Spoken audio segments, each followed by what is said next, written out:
السلام علیکم۔ بسم اللہ الرحمن الرحیم۔ سنہری کرنیں، قصہ نمبر 93۔ مجاہدین اسلام کی پہلی بحری مہم۔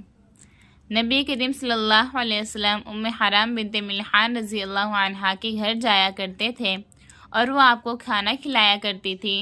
علماء کا اتفاق ہے کہ ام حرام رسول اکرم صلی اللہ علیہ وسلم کی محرم تھی اور یہ عبادہ بن صامت رضی اللہ عنہ کی بیوی تھی۔ ایک روز رسول اکرم صلی اللہ علیہ وسلم ان کے پاس تشریف لے گئے۔ انہوں نے آپ کو کھانا کھلایا اور بیٹھ کر آپ کے سر میں کنگھی کرنے لگی۔ اس کے بعد رسول اکرم صلی اللہ علیہ وسلم کو نیند آ گئی۔ پھر آپ ہنستے ہوئے بیدار ہوئے۔ ام حرام رضی اللہ عنہ نے پوچھا، اے اللہ کے رسول، آپ کو کس چیز نے ہنسایا؟ رسول اکرم صلی اللہ علیہ وسلم نے فرمایا، ناس من امتی عرض علی غزاة فی سبیل اللہ یرکبون سبج البحر ملوکا علی الاسرتی۔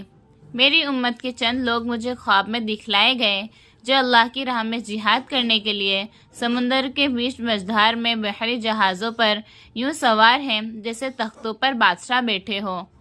خوشی و مسرت کے باعث نبی کریم صلی اللہ علیہ وسلم خندہ و فرحہ بیدار ہوئے، کیونکہ آپ کو ایک خوشخبری خواب میں دکھائی گئی تھی۔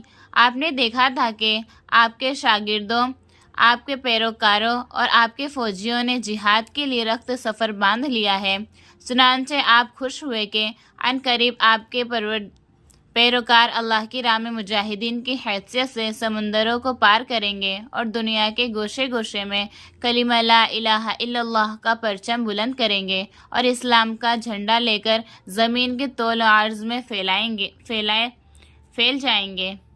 نبی کریم صلی اللہ علیہ وسلم اس لیے مسکراتے ہوئے اٹھے کیونکہ آپ کی دوررس نگاہیں دیکھ رہی تھی کہ اسلام کے قوانین سنسان جگہوں اور صحراؤں میں بھی نافذ ہو گئے، جہاں ایک شیر کو بھی جرت نہیں ہوگی کہ وہ کسی کمزور ترین بکری پر ظلم کرے۔ شیر اور بکری ایک ہی گھاٹ سے پانی پئیں گے مگر انہیں کوئی خوف نہیں ہوگا۔ آپ صلی اللہ علیہ وسلم کو بشارت دی گئی ہے کہ آپ اسلام کا بول بالا ہوگا اور اسلام لوگوں کو شجر، حجر، سانپ اور چھچھندر اور طواغیت و اصناع کی عبادت سے نکال کر اللہ وحدہ لا شریک کے سامنے جھکائے گا۔ چنانچہ ام حرام رضی اللہ عنہ نے عرض کیا، اے اللہ کے رسول، آپ اللہ تعالیٰ سے دعا فرمائیں کہ وہ مجھے ان مجاہدین کے جماعت میں شامل کر دیں۔ آپ صلی اللہ علیہ وسلم نے ان کے لیے دعا فرمائی اور پھر آپ لیٹ گئے۔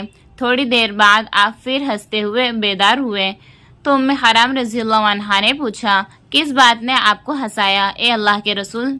آپ صلی اللہ علیہ وسلم نے فرمایا، میری امت کے کچھ لوگ اللہ کی راہ میں جہاد کو جا رہے تھے، وہ اس طرح میرے سامنے پیش کیے گئے جیسے پہلے بیان ہوا، یعنی جیسے بادشاہ تختوں پر سوار ہوں۔ ام حرام رضی اللہ عنہا نے عرض کیا، اے اللہ کے رسول، اللہ تعالیٰ سے دعا فرما دیں کہ مجھے بھی ان میں شریک کر دیں۔ آپ صلی اللہ علیہ وسلم نے فرمایا، انت من الاولین، پہلے بحری مشن میں تیری شرکت کا فیصلہ ہو چکا ہے۔ چنانچہ ام حرام بنت ملحان رضی اللہ عنہا